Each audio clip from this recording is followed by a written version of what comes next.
शुक्लां ब्रह्मविचारसारपरमामाद्यां जगद्व्यापिनीं वीणापुस्तकधारिणीमभयदां जाड्यान्धकारापगाम् हस्ते स्फाटिकमालिकां विदधतीं पद्मासने संस्थितां वन्दे तां परमेश्वरीं भगवतीं बुद्धिप्रदां शारदां। श्री महागणाधिपतये नमः। श्री महासरस्वत्यै नमः। श्री गुरुभ्यो नमः। 2024 సంవత్సరం సెప్టెంబర్ మాసంలో వృశ్చిక రాశిలో జన్మించినటువంటి వారికి గోచార ఫలితాలు ఎలా ఉంటాయో తెలుసుకుందాం. ఈ సెప్టెంబర్ మాసంలో వృశ్చిక రాశి వారికి సూర్య భగవానుడు అనుకూలంగా ఉన్నాడు. దశమ ఏకాదశ స్థానాలలో సంచరిస్తున్నాడు. శుభప్రదంగా ఉన్నాడు. అంగారకుడు అష్టమ స్థానంలో సంచరిస్తున్నాడు. అంగారకుడి యొక్క ప్రతికూలత బాగా ఉంది. ఇక బుధుడు ఏకాదశ ద్వాదశ స్థానాల్లో సంచరిస్తున్నాడు, అనుకూలంగా ఉన్నాడు. గురువు సప్తమ స్థానంలోకి ప్రవేశించినాడు, అనుకూలంగా ఉన్నాడు. శనీశ్వరుడు మట్టుకు అర్ధాష్టమ స్థానంలో సంచరిస్తున్నాడు, ప్రతికూలంగా ఉన్నాడు. శుక్రుడి యొక్క అనుకూలత ఉంది. ద్వాదశ ఏకాదశ ద్వాదశ జన్మస్థానాల్లో సంచరిస్తున్నాడు కనుక శుక్రుడి యొక్క అనుకూలత ఉంది. రాహు పంచమ స్థానంలో ప్రతికూలంగా సంచరిస్తున్నాడు. కేతువు ఏకాదశ స్థానంలో అనుకూలంగా సంచరిస్తున్నాడు. ఈ విధంగా గ్రహస్థితి ఉంది. అయితే ఓవరాల్గా మనం చూసినట్టయితే వృశ్చిక రాశి వారికి ప్రధానమైనటువంటి గ్రహాలు సూర్యుడు, గురు, బుధుడు, శుక్రుడు, కేతువు ఇవి అనుకూలంగా ఉన్నాయి. కాబట్టి వృశ్చిక రాశి వారికి ఈ మాసము సెప్టెంబర్ మాసము అనుకూలంగానే ఉంటుంది. శనీశ్వరుడి యొక్క స్థితి, అంగారకుడి యొక్క స్థితి మినహాయించి మిగతా గ్రహాలన్నీ కూడాను బాగానే ఉన్నాయి కనుక ఓవరాల్గా అనుకూలతనే ఎక్కువగా ఉండే అవకాశాలు ఉన్నాయి. ఇక ఈ సెప్టెంబర్ మాసంలో ప్రధానంగా కుజుడు, శని ఈ గ్రహాలు ప్రతికూలంగా ఉన్నాయి. కాబట్టి ఈ గ్రహాలకు సంబంధించినటువంటి విషయాలలో కొంత ఇబ్బందులు తప్పవు. కాబట్టి తొందరపడకుండా నిర్ణయాలు తీసుకోవడము మంచిది. ఇక ఉద్యోగంలో ఉన్నటువంటి వారికి, ఉద్యోగస్తుల విషయం ఆలోచించినట్టయితే ఆఫీసులో అనుకూలతనే ఉంటుంది. తోటి ఉద్యోగులు, అధికారులతో సఖ్యతతో ఉంటారు. పనులు నెరవేరుతాయి. పనితనానికి గుర్తింపు లభిస్తుంది. అధికారుల సహకారం బాగా లభిస్తుంది. ఇక రాజకీయ, కోర్టు వ్యవహారాలలో బాగా మీకు అనుకూలత ఈ మాసంలో కనబడుతుంది. న్యాయవాద వృత్తిలో ఉన్నటువంటి వారికి, టీచింగ్ ప్రొఫెషన్లో ఉన్నటువంటి వారికి, వైద్య వృత్తిలో ఉన్నటువంటి వారికి, డాక్టర్స్కి, టీచర్స్కి, లాయర్స్కి ఈ మాసం బాగా కలిసి వస్తుంది. ఇక స్వయం వృత్తిలో ఉన్నటువంటి వారికి కూడాను బాగా కలిసి వస్తుంది. అంటే ఈ మూడు ప్రధానమైనటువంటి వృత్తులు కాకుండా మిగతా వృత్తులలో స్వయం వృత్తిలో ఉన్నటువంటి వారికి కూడాను బాగా కలిసి వస్తుంది. సమాజంలో మంచి పేరు లభిస్తుంది. ఇకపోతే కళాకారులకు, సినిమా రంగంలో ఉన్నటువంటి వారికి, నాట్య రంగంలో ఉన్నటువంటి వారికి, సాహిత్యం పరంగా కూడాను సాహిత్యవేత్తలకు కూడాను ఈ మాసం బాగా కలిసి వస్తుంది. మంచి అవకాశాలు, కొత్త అవకాశాలు వస్తాయి. ఇక ప్రారంభించినటువంటి పనులు సకాలంలో పూర్తి అవుతాయి. ఉద్యోగ ప్రయత్నాలు, చదువు పూర్తయి ఉద్యోగ ప్రయత్నంలో ఉన్నటువంటి వారికి కూడాను ఈ మాసం బాగా కలిసి వస్తుంది. ఉద్యోగ ప్రయత్నాలు 100% మీకు ఫలిస్తాయి. సక్సెస్ రేట్ బాగా ఉంది. అధైర్యపడకుండా ఉద్యోగ ప్రయత్నం చేయండి. తప్పకుండా ఈ మాసంలో ఉద్యోగాలు లభిస్తాయి. 100% లభిస్తాయి. అది ఒక శుభ సూచకం. ఇక ఉద్యోగంలో చేరుతారు. సంపాదన కొంత అసంతృప్తి ఉండవచ్చు.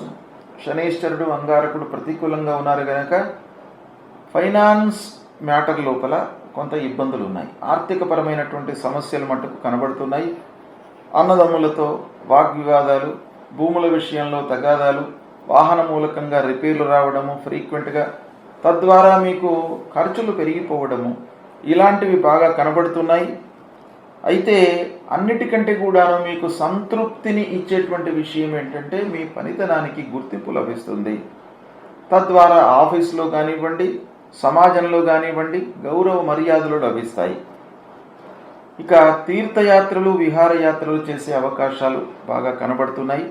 ఒక పక్కన డబ్బు విషయంలో కొంత ఇబ్బంది ఉన్నప్పటికీ మిగతా గ్రహాలు మీకు సపోర్టింగ్గా ఉన్నాయి కాబట్టి ప్రయాణాలు, తీర్థయాత్రలు, గురువులను సందర్శించుకోవడము ఇలాంటి వాటిపైన మీరు మనస్సు నిలుపుతారు. కొంత డబ్బు విషయంలో జాగ్రత్తగా ఉంటే మీకు చాలా కలిసి వస్తుంది ఈ మాసం. అయితే పూర్వం ఇచ్చినటువంటి బాకీలు వసూలు కాకపోవడంతో కొంత ఇబ్బంది ఎదురయ్యేటువంటి అవకాశాలు కూడాను బాగా ఉన్నాయి.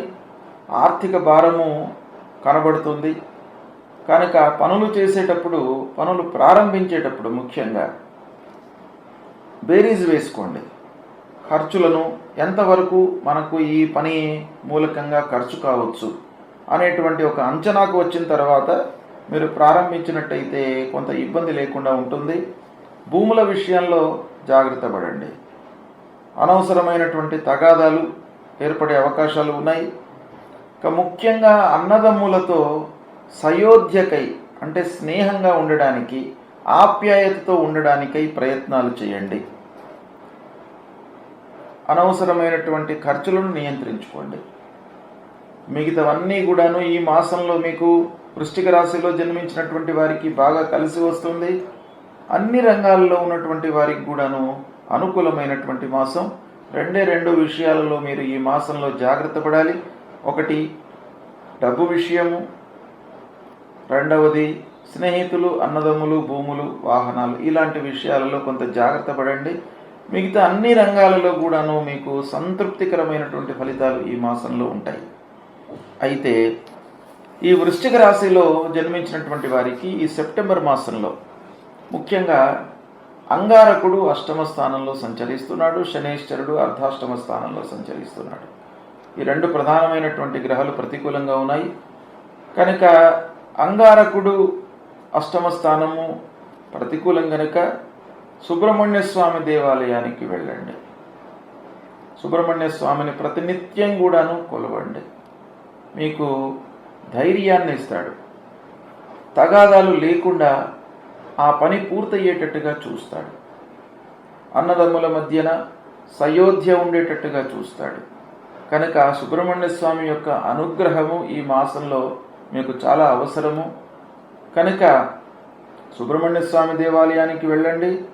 వీలైతే అంగారకుడి యొక్క మూల మంత్రాన్ని ప్రతినిత్యం కూడాను 7 సార్లు 7 టైమ్స్ మీరు జపించండి. ధరణీ గర్భసంభూతం విద్యుత్ కాంచన సన్నిభం కుమారం శక్తిహస్తంచ మంగళం ప్రణమామ్యహం అనేటువంటి ఈ మూల మంత్రాన్ని చదవండి. ఆ సుబ్రహ్మణ్య స్వామి అన్ని రకాలుగా మిమ్మల్ని కాపాడుతాడు. ఇక శనీశ్వరుడు అర్ధాష్టమ స్థానంలో ఉన్నాడు. ఆ డబ్బు అనేటువంటిది ప్రధానమైనటువంటి అంశం ఎవరికైనా కూడాను జీవితంలో. కాబట్టి ధనమూలమిదం జగత్ కాబట్టి ధనము చేతిలో ఉన్నట్టయితే సర్వస్వం మన ఆధీనంలో ఉన్నట్టుగా మనం ఫీల్ అవుతుంటాం. కాబట్టి దాని కొరకై ఆ శనీశ్వరుడు అర్ధాష్టమ స్థానంలో ఉండడం మూలంగా కొంత ఆర్థికపరమైనటువంటి ఇబ్బందులను క్రియేట్ చేస్తాడు. దాన్ని అధిగమించడానికి మీరు ఆంజనేయ స్వామి దేవాలయానికి వెళ్ళండి. ఆంజనేయ స్వామిని ప్రతినిత్యం కూడాను దర్శించుకోండి. మనోజవం మారుతతుల్య వేగం జితేంద్రియం బుద్ధిమతాం వరిష్టం వాతాత్మజం వానరయూత ముఖ్యం శ్రీరామదూతం శిరసా నమామి అనేటువంటి ఈ మూలమంత్రాన్ని చదువుతూ ఆంజనేయ స్వామిని దేవాలయానికి వెళ్ళి 3 ప్రదక్షిణాలు చేసుకోండి. మూడు ప్రదక్షిణాలు చేయండి, ఎక్కువ చేయకండి. 3 ప్రదక్షిణాలు చేస్తే సరిపోతుంది. నిశ్చలమైనటువంటి మనస్సుతో చేయండి. అది చాలా ముఖ్యమైనటువంటిది. మనస్సు భగవంతుడి పైన నిలిపి ప్రదక్షిణాలు చేయడము, భగవంతుడిని స్తోత్రించడము, భగవంతుడిని దర్శించుకోవడము చాలా ముఖ్యమైనటువంటి అంశం. కాబట్టి ఆ మనస్సు ఏకాగ్రతతో ఉన్నప్పుడు మీరు ఆ భగవద్ దర్శనం చేసుకున్నట్టయితే సత్ఫలితం ఉంటుంది. శనైశ్వరుడికి సంబంధించిన మూలమంత్రం ఉంది.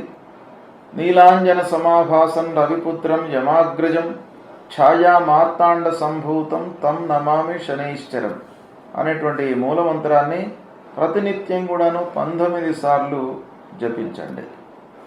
నవగ్రహ దేవాలయానికి వెళ్ళండి. శనైశ్వరుడి విగ్రహం పైన నువ్వుల నూనె పోసి ఆ శనైశ్వరుడికి నమస్కారం చేసుకోండి. తర్వాత కాళ్ళు కడుక్కొని ఆంజనేయ స్వామిని దర్శించుకోండి. ఇలా చేసినట్టయితే అర్ధాష్టమ స్థానంలో ఉన్నటువంటి శని యొక్క ప్రభావము, దుష్ప్రభావం తగ్గుతుంది. రాహువు పంచమ స్థానంలో ఉన్నాడు కనుక విద్యార్థులకు కొన్ని ఆటంకాలు క్రియేట్ చేసే అవకాశాలు ఉంటాయి. అంటే చదువు విషయంలో ఆటంకాలు, చదువుకుందాము అని పుస్తకాన్ని తెరవగానే ఏదో మనకు నిద్ర ఆవహిస్తుంది ఈ రాహు మూలకంగా. అలాంటివి ఆటంకాలు రాకుండా ఉండడానికి విద్యార్థులు ముఖ్యంగా అమ్మవారి దేవాలయానికి వెళ్ళండి. అమ్మవారి దేవాలయానికి వెళ్ళి ప్రతినిత్యం కూడాను అమ్మవారిని దర్శించుకున్నట్టయితే మీకు ఆ సరస్వతి రూపంలో ఉన్నటువంటి ఆ అమ్మవారు మిమ్మల్ని కరుణిస్తారు. ముఖ్యంగా విద్యార్థులకు చదువు లోపల ఆటంకాలు లేకుండా ఉంటుంది కనుక ఇవి పాటించండి. ఓవరాల్గా వృశ్చిక రాశిలో జన్మించినటువంటి వారికి సెప్టెంబర్ మాసము అనుకూలంగానే ఉంది. శుభం.